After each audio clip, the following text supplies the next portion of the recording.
This video is part of an 11-part series that'll be going up on my channel for the next month and a bit, during which I'm going to lay out the top 10 players at every position, culminating in my second Top 100 NPB Players video. If you're here from day one, welcome, and if you're joining me further down the line, the playlist for these videos will be in the description.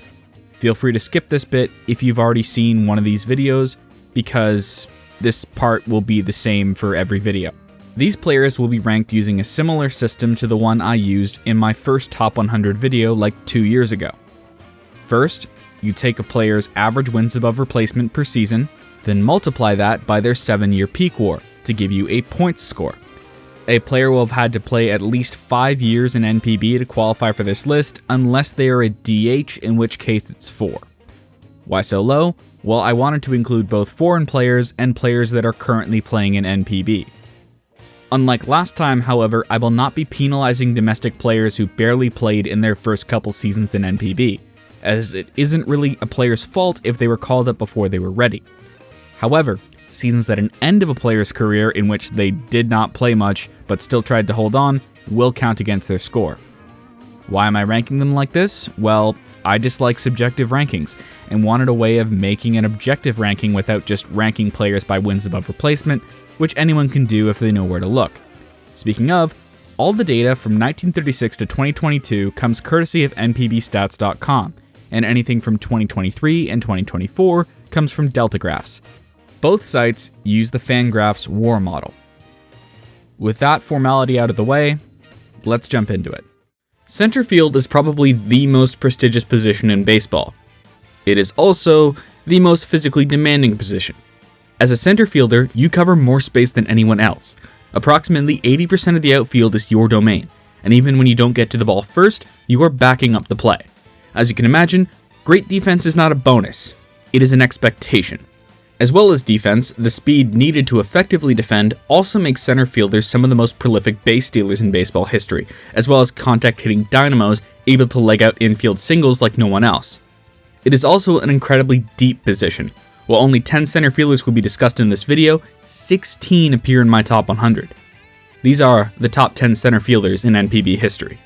Born in Oluwalu on the west side of Maui, Kaname Yonamine took on his English name, Wallace, from his high school, which was named after former Hawaii Governor Wallace Ryder Farrington, although he would later shorten it to Wally.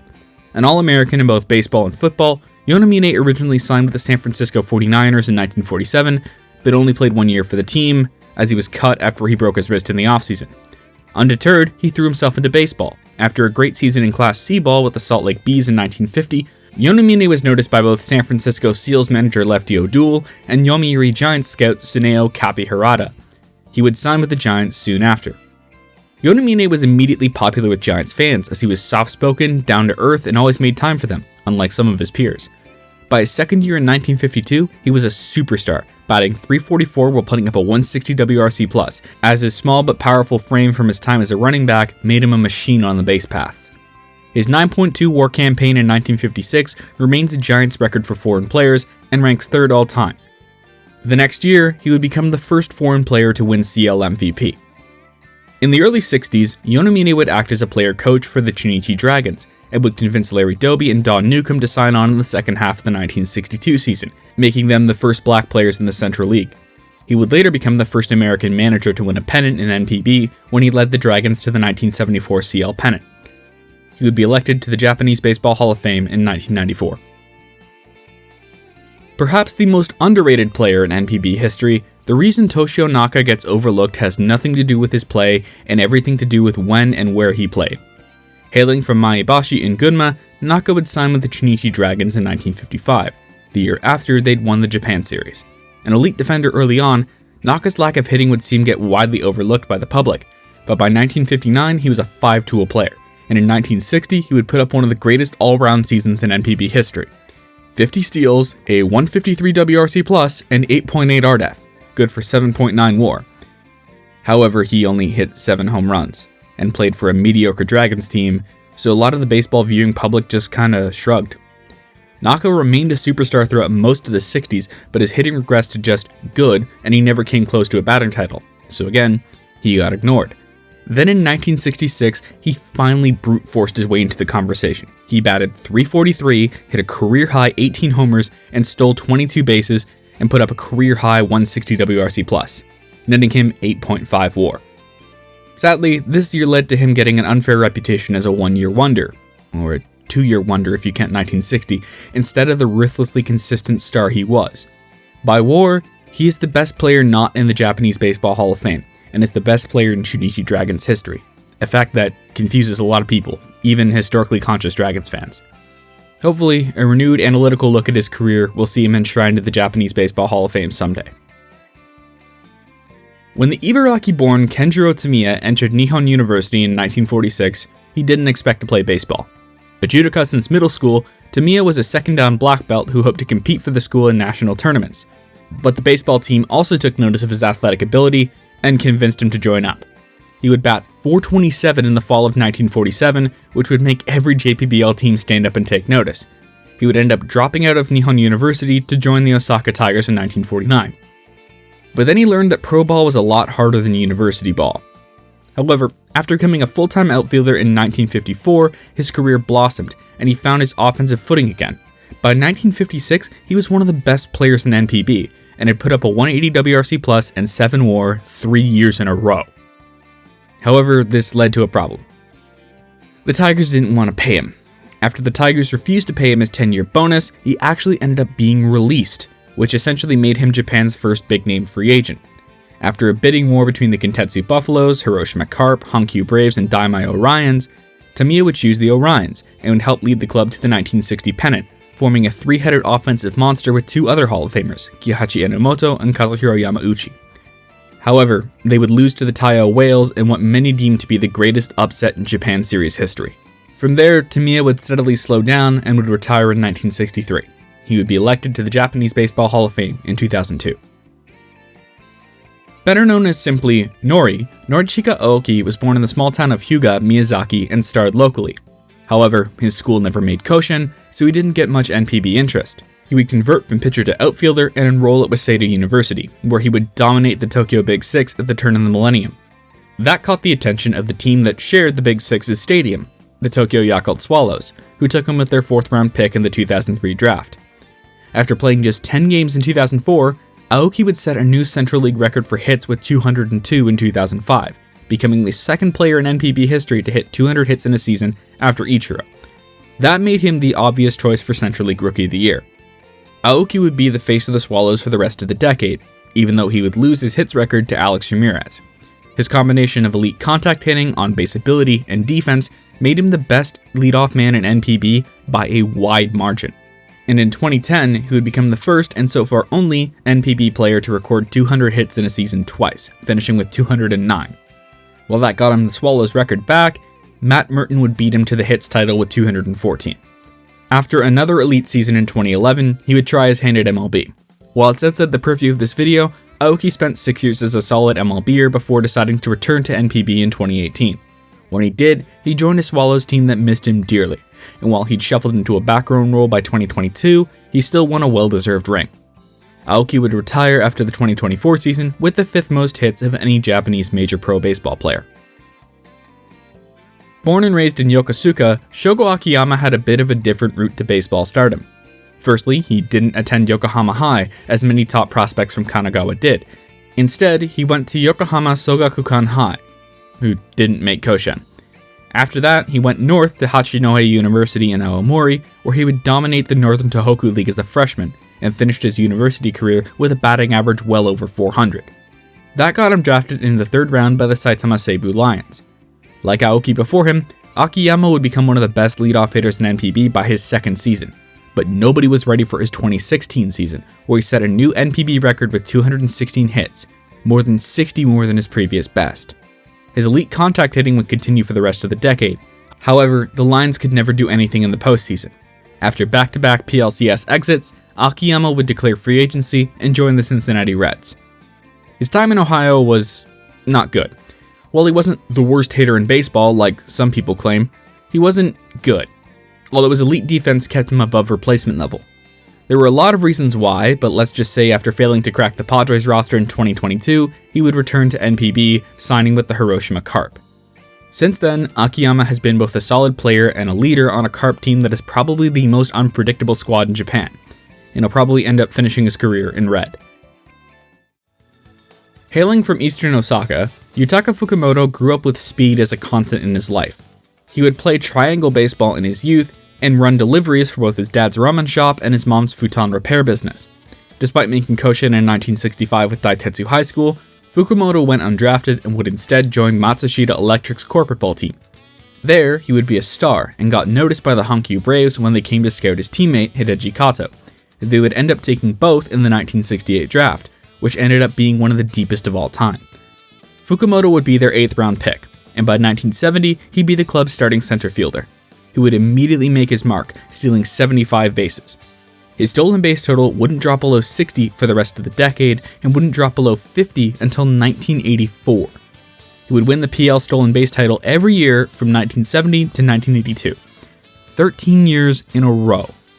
In 1972, he would set the NPB record with 106 steals, netting him PL MVP as the Braves won the pennant. In fact, Fukumoto has the top 3 stolen base seasons in NPB history.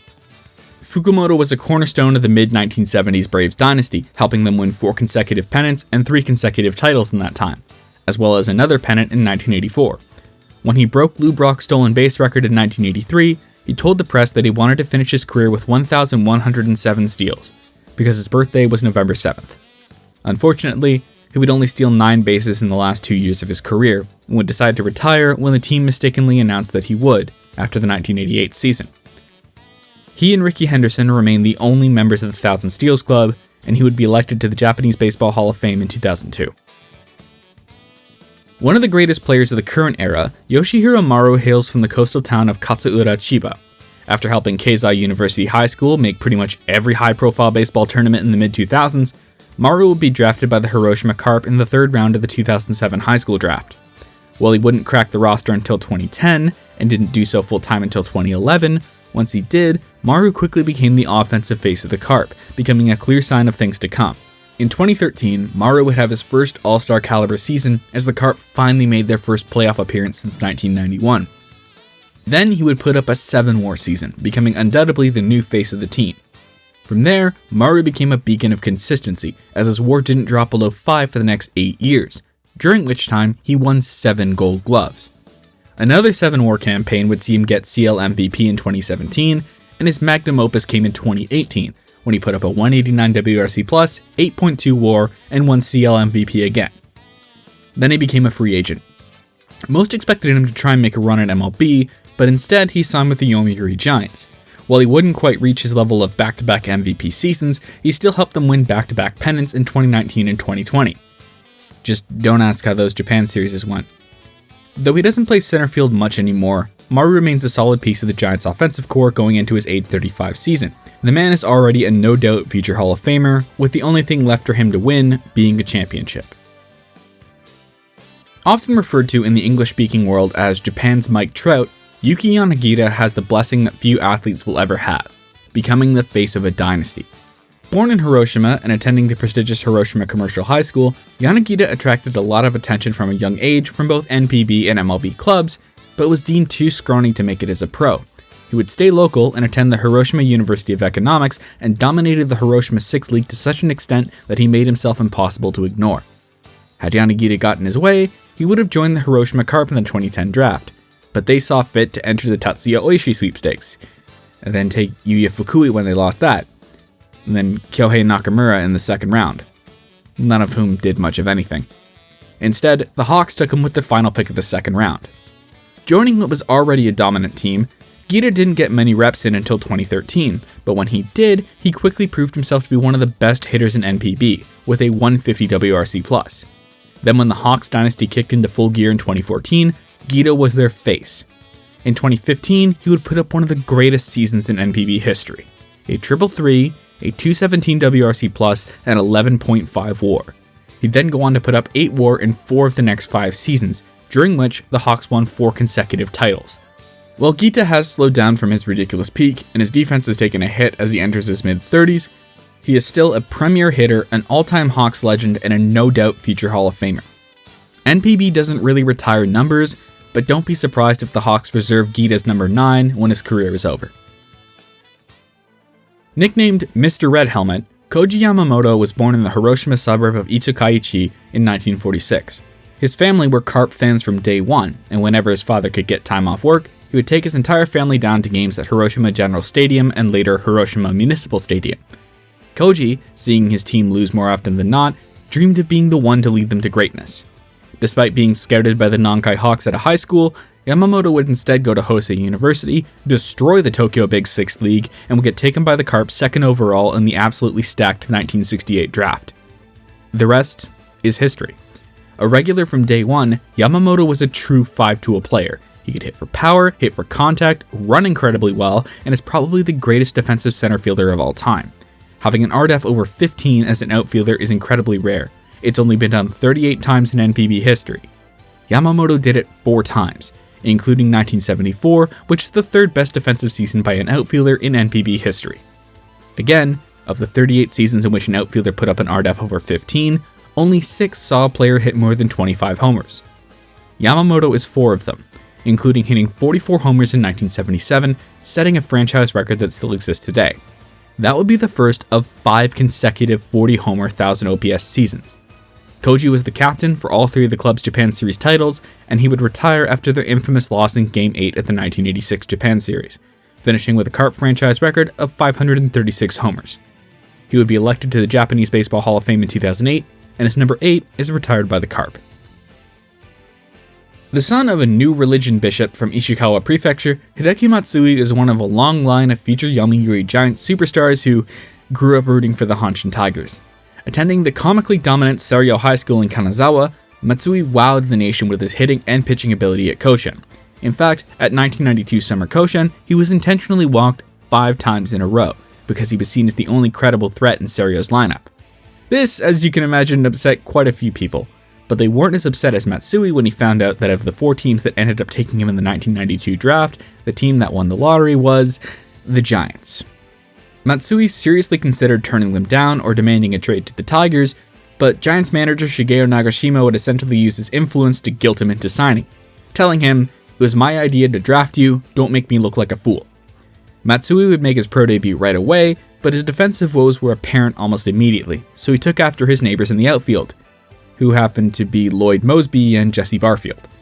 By 1994, he was the new face of the Giants, and he would make his debut in front of American audiences for the first time in the 1994 Japan Series, which was broadcast in the US thanks to the cancelled World Series. There, Matsui would get his first ring. As the mid-90s dead ball took effect, Matsui utterly shocked the league by hitting at least 30 homers in 7 consecutive seasons, picking up 2 more rings in the process. The Giants' primary center fielder from 1997 onwards, it looked like he might just be a Giant for life. Then Shineo Watanabe decided to change the team's uniform for no other reason than to satisfy his ego, which started a fight with Matsui, which led to him bolting to the Yankees despite the Giants offering to match the contract the Yankees had offered him. The rest is outside the purview of this video. Matsui would be elected to the Japanese Baseball Hall of Fame in 2018.